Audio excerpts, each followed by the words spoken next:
வேதங்கள் யாவும் ஈசனை போற்றுதே, எழிற்கோலங்கள் காட்டியாடும் நாதனை பாடுதே.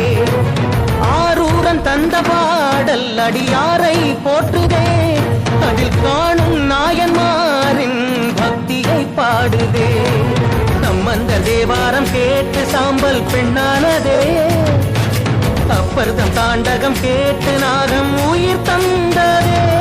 அடநாடென்ன காடென்ன குலம் என்ன பிரிவென்ன எல்லோரும் அடியார்களே. திங்கள் சூடிய நாதனே, கங்கை நாடிய வேதனே, மங்கை கூடிய பாகனே ஈசா.